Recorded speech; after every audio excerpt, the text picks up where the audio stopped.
Para pembaca dan konsumen setia artikel dan pemberitaan bidang ilmu pengetahuan dan teknologi tentu tak akan ketinggalan kabar mengenai hipotesis yang dibangun oleh Dr. Eugene McCarthy. Ilmuwan sekaligus ahli genetika dari Universitas Georgia, Amerika Serikat ini menyatakan bahwa manusia merupakan makhluk hidup yang berasal dari hasil perkawinan binatang simpanse dan babi.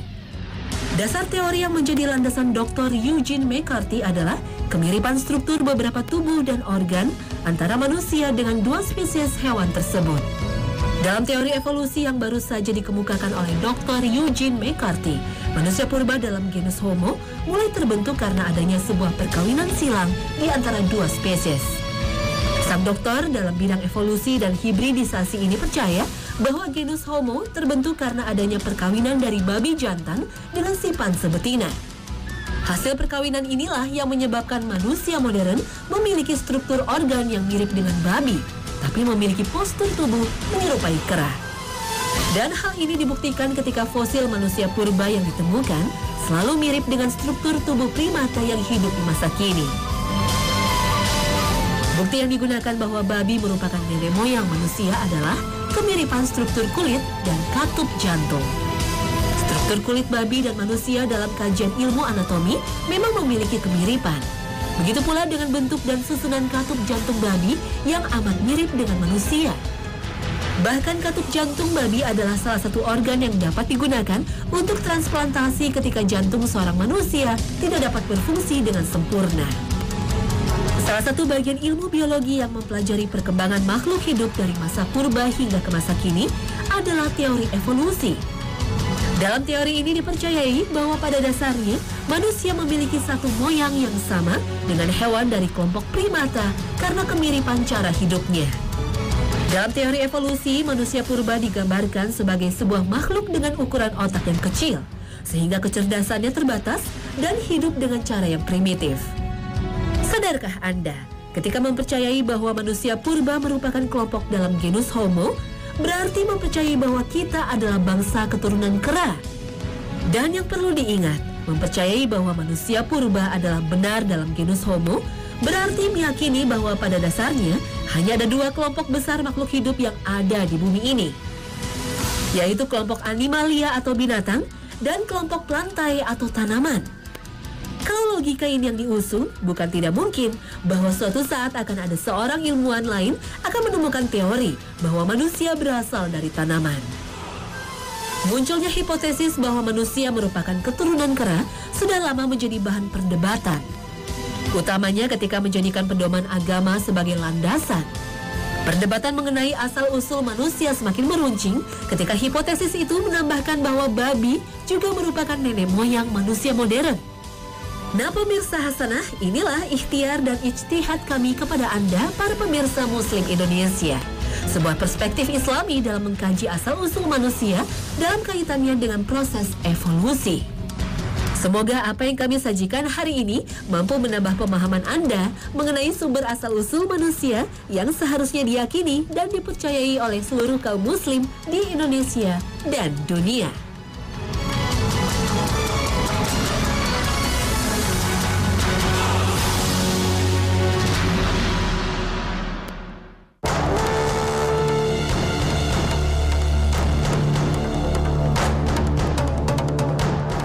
Assalamualaikum warahmatullahi wabarakatuh. Selamat pagi pemirsa Trans 7. Hasanah kembali hadir untuk menyempurnakan wawasan Islami Anda, termasuk wawasan mengenai perkembangan atau evolusi manusia. Tiada yang kami harapkan selain bertambahnya keyakinan Anda kepada kebenaran yang terangkum dalam Al-Quran dan Hadis. Insya Allah. Jawaban lengkap mengenai asal-usul manusia adalah salah satu hal yang paling dicari dalam dunia ilmu pengetahuan. Manusia sebagai makhluk yang cerdas selalu haus akan pertanyaan mengenai jati dirinya dan asal-muasal kehidupannya.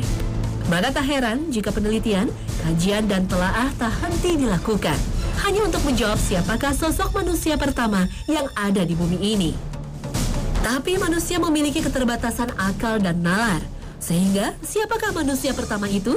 Menjadi sebuah pertanyaan yang tak memiliki jawaban pasti dan berujung kepada sebuah misteri, sama seperti pertanyaan, adakah kehidupan selain di bumi?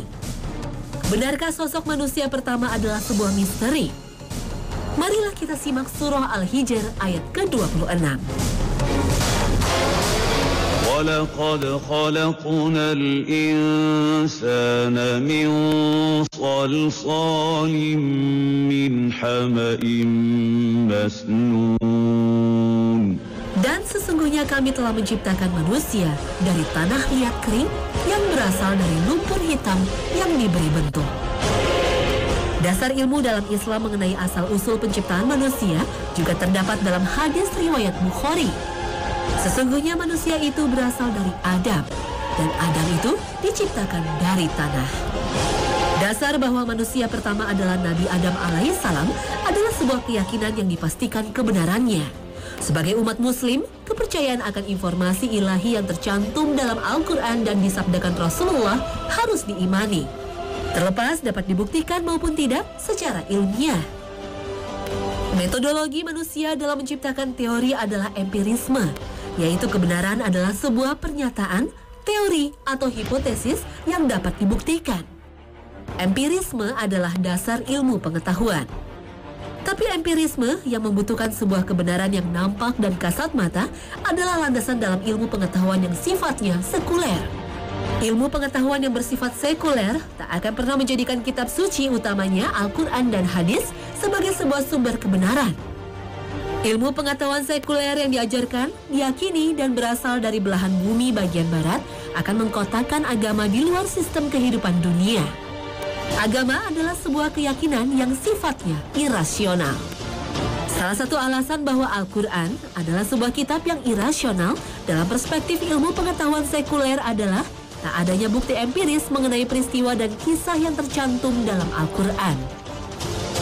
Beberapa di antaranya adalah kisah Isra Mi'raj yang dialami oleh Rasulullah SAW, kelahiran Nabi Isa alaihissalam yang tanpa ayah, mukjizat Nabi Musa alaihissalam yang mampu merubah tongkatnya menjadi ular, tahannya Nabi Ibrahim alaihissalam dari terbakarnya api, hingga turunnya Nabi Adam alaihissalam dari surga ke bumi yang pada akhirnya menjadikan beliau sebagai manusia pertama. Ketiadaan bukti otentik berupa adanya kerangka Nabi Adam alaihissalam adalah salah satu penyebab ilmuwan tak mempercayai kebenaran bahwa beliaulah manusia pertama. Empirisme inilah yang menyebabkan ilmu pengetahuan sekuler tak menjadikan seluruh isi Al-Quran sebagai sumber kebenaran. Bagaimanakah pandangan Islam mengenai empirisme sebagai dasar kebenaran? Inilah salah satu jawabannya yang difirmankan Allah SWT dalam surah Al-An'am ayat ke-115. Telah sempurnalah kalimat Tuhanmu, yaitu Al-Quran sebagai kalimat yang benar dan adil. Tidak ada yang dapat merubah-rubah kalimat-kalimatnya, dan dialah yang maha mendengar lagi maha mengetahui. Empirisme dalam Islam bukanlah sebuah keyakinan akan sebuah kebenaran ketika mampu dan bisa membuktikannya secara kasat mata. Maka jika seluruh umat muslim ditanya mengenai siapakah manusia pertama yang ada di bumi, maka sejatinya hanya ada satu jawaban, yaitu Nabi Adam alaihissalam. Mengapa kita yakin akan kebenarannya? Karena adanya keimanan. Karena iman sejatinya adalah yakin dan percaya. Keyakinan kitalah yang membuat kita mempercayai kebenaran yang ada dalam Al-Quran dan hadis Nabi Muhammad SAW. Sambil berikhtiar mencari ilmu di balik sabda Rasul dan firman Allah. Islam telah menegaskan bahwa Nabi Adamlah manusia pertama, dan Nabi Adam adalah makhluk paling sempurna. Bahkan malaikat pun diseru oleh Allah SWT untuk bersujud kepada Nabi Adam alaihissalam. Ingatlah ketika Tuhanmu berfirman kepada malaikat, sesungguhnya aku akan menciptakan manusia dari tanah. Maka apabila telah kusempurnakan kejadiannya dan kutiupkan kepadanya roh ciptaanku, maka hendaklah kamu tersungkur dengan bersujud kepadanya. Lalu seluruh malaikat-malaikat itu bersujud semuanya. Jika hingga saat ini teori evolusi masih menyajikan data bahwa manusia purba termasuk dalam genus Homo, demikianlah bukti hingga di abad ke-21 ini manusia masih tenggelam dalam kebodohan. Pernyataan bahwa manusia keturunan simpanse dan babi adalah bukti sekulerisme dalam ilmu pengetahuan yang malah menjadikan manusia kehilangan kemuliaannya. Maka boleh saja dunia pendidikan di Indonesia mengajarkan bahwa manusia purba adalah makhluk dalam genus Homo. Ini adalah teori yang sah dipelajari. Tapi tak harus diyakini dan dipercayai kebenarannya. Terlebih jika menyimpang dari kebenaran ilahi yang kita imani. Karena Rasulullah jelas mengarahkan kita untuk memakai Quran dan As-Sunnah sebagai ilmu dunia dan akhirat. Tinggal bagaimana kita memecahkan teori wahyu tersebut ke dalam sebuah teori akal.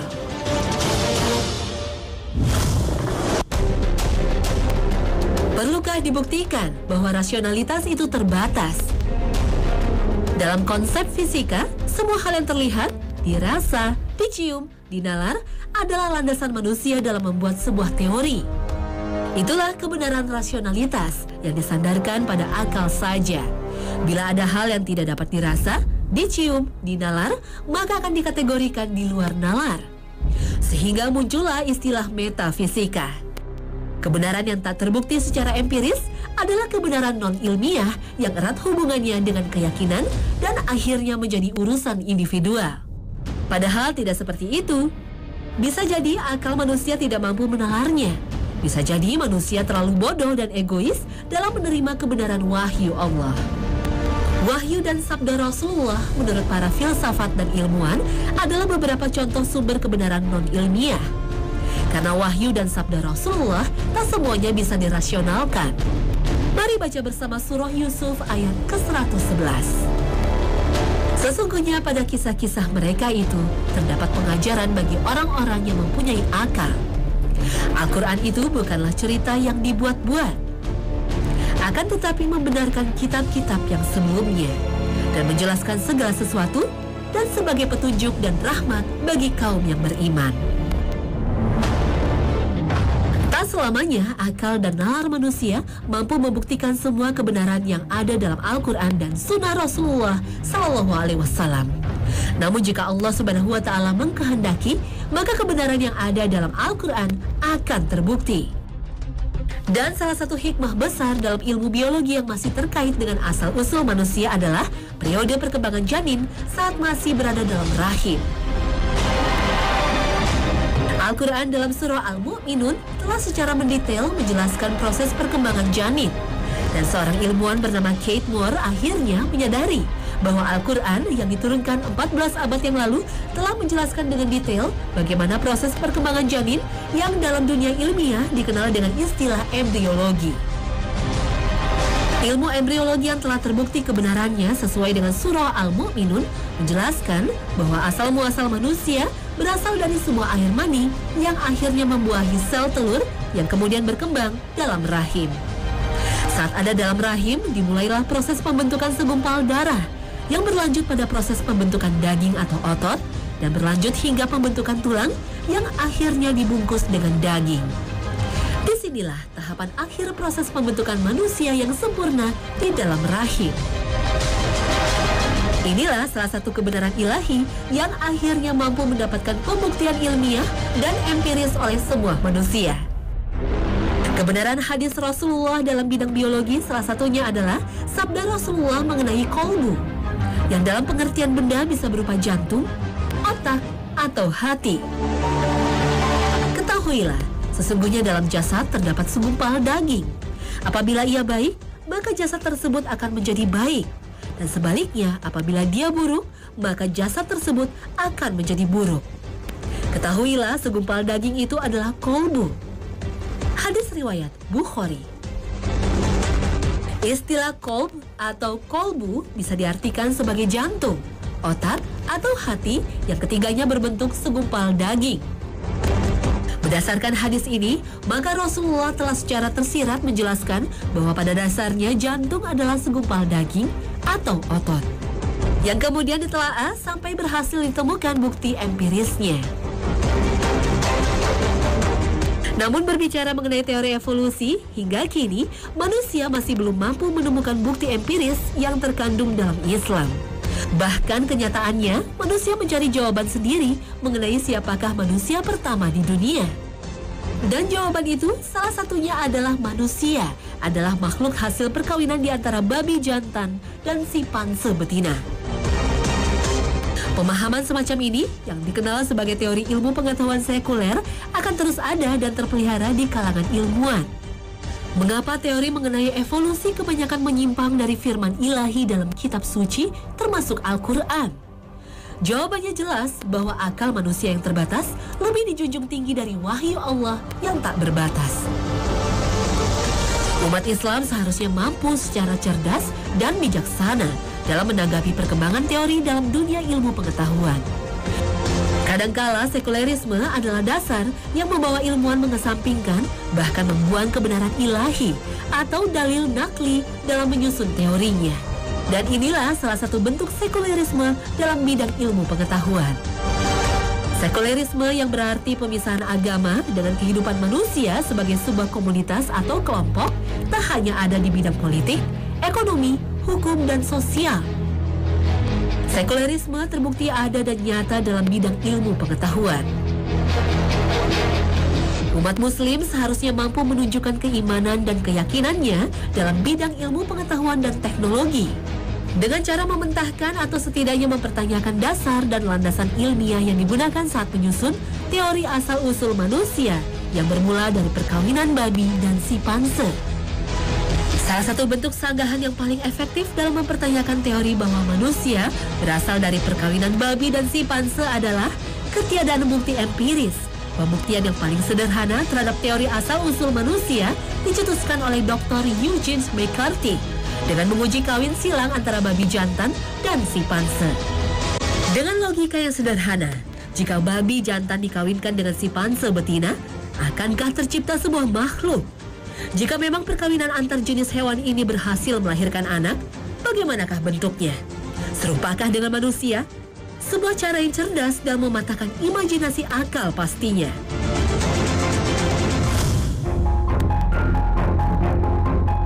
Salah satu dasar ilmiah yang digunakan untuk mendukung teori mengenai asal-usul manusia adalah hasil perkawinan babi dengan simpanse adalah kemiripan DNA. DNA adalah sebuah susunan asam nukleat yang membentuk dua rantai yang terletak di dalam inti sel. Dan seiring dengan perkembangan dunia bioteknologi, DNA menjadi salah satu kunci jawaban untuk menyempurnakan teori genetika. Salah satu landasan utama dalam ilmu genetika adalah pewarisan sifat dari induk kepada anaknya. Penemuan DNA membuktikan kebenaran warna kulit, rambut, iris mata, dan postur tubuh yang memang diturunkan dari orang tua. Berdasarkan DNA pula, seorang anak bisa diketahui siapakah orang tua biologisnya. DNA adalah salah satu jalan manusia untuk menguak identitas dan silsilah seorang manusia. Tapi teori yang mengatakan bahwa nenek moyang manusia hasil dari perkawinan babi jantan dengan simpanse betina menjadi sangat lemah jika menggunakan DNA sebagai dasar teori. Masih menurut Dr. Eugene McCarthy, dalam diri manusia ada beberapa organ yang struktur DNA-nya mirip dengan babi. Ada beberapa organ yang lain yang struktur DNA-nya mirip dengan simpanse. Bukan dalam pengertian sama, hanya mirip. Sehingga jelas teori ini lemah dari sisi pembuktian DNA. Karena jika memang benar manusia adalah keturunan babi dan simpanse, seharusnya minimal ada satu bagian tubuh manusia yang struktur DNA-nya merupakan gabungan dari babi dan simpanse. Dan nyatanya, Dr. Eugene McCarthy belum mampu membuktikannya. Hey, where are you going? You're gonna miss where the baby pig monkey comes out. Mengapa manusia yang mendedikasikan dirinya untuk mempelajari kehidupan manusia malah menyimpulkan bahwa asal-usul nenek moyang kita adalah makhluk yang derajatnya jelas lebih rendah di bawah kita? Padahal jelas dalam Al-Quran bahwa babi adalah haram.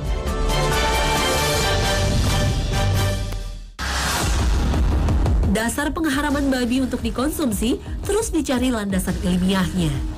Yang paling banyak dijadikan alasan empiris mengapa babi haram karena hewan yang satu ini mengandung cacing yang berbahaya bagi kesehatan manusia. Namun yang seharusnya dikritisi adalah teori yang menyatakan kedekatan antara babi dan manusia dalam hal struktur DNA. Kedekatan struktur DNA antara babi dan manusia menjadikan salah satu alasan haramnya mengkonsumsi babi adalah kanibalisme. Logiskah alasan ini dalam sudut pandang Islam? Marilah kita mencerna dulu apa arti kata kanibal. Dalam Kamus Bahasa Indonesia, kanibal diartikan sebagai orang yang suka memakan daging sesama jenisnya. Artinya, seorang manusia yang suka mengkonsumsi daging manusia adalah kanibal. Jika kanibalisme kita akui sebagai salah satu dasar pengharaman konsumsi daging babi, maka secara tidak langsung kita menyatakan setuju bahwa daging babi adalah sejenis dengan daging manusia. Memang benar jika beberapa organ di dalam tubuh babi memiliki kemiripan dengan beberapa organ dalam tubuh manusia. Bahkan beberapa enzim yang berasal dari babi digunakan sebagai bahan yang ada dalam beberapa obat dan vaksin. Tapi menyerupai babi dengan diri kita sebagai manusia, sehingga yang mengkonsumsi adalah seorang kanibal, sejatinya bertentangan dengan keimanan kita. Karena jelas manusia adalah makhluk yang mulia, yang tentunya tidak sejenis dengan babi dan seluruh makhluk lainnya. Ada kecerdasan yang harus dikritisi dengan nilai keislaman sepertinya.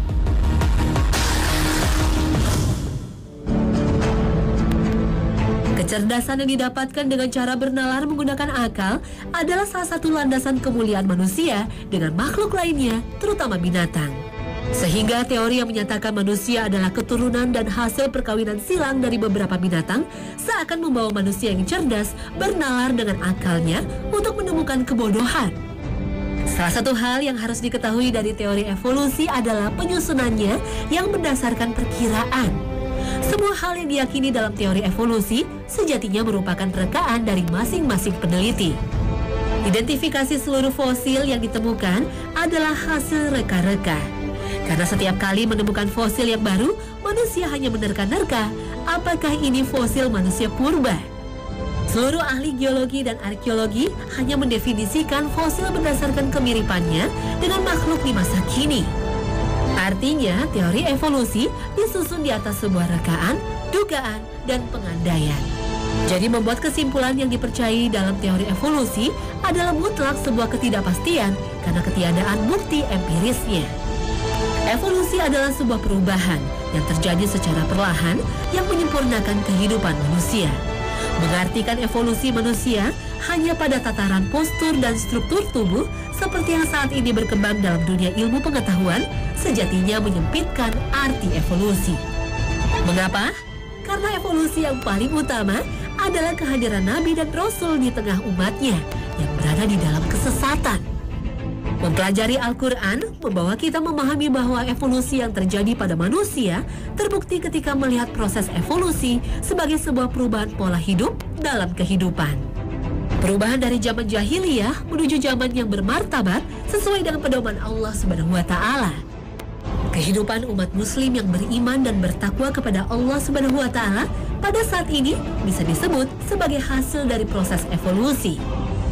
Karena perubahan pola kehidupan umat muslim sejatinya telah berlangsung dari masa permulaan kenabian Rasulullah SAW hingga di abad ke-21.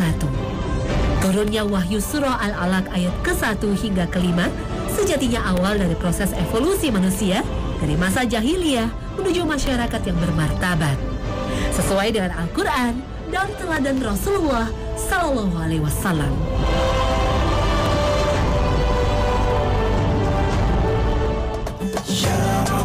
Nah pemirsa, inilah akhir kebersamaan kita. Terima kasih atas kesetiaan Anda menyaksikan Hasanah di Trans 7. Kami mohon maaf jika ada penyampaian narasi atau penayangan gambar yang tidak berkenan. Semoga tayangan ini menjadi salah satu tayangan favorit Anda karena kedalaman informasi Islaminya. Akhir kata, wassalamualaikum warahmatullahi wabarakatuh.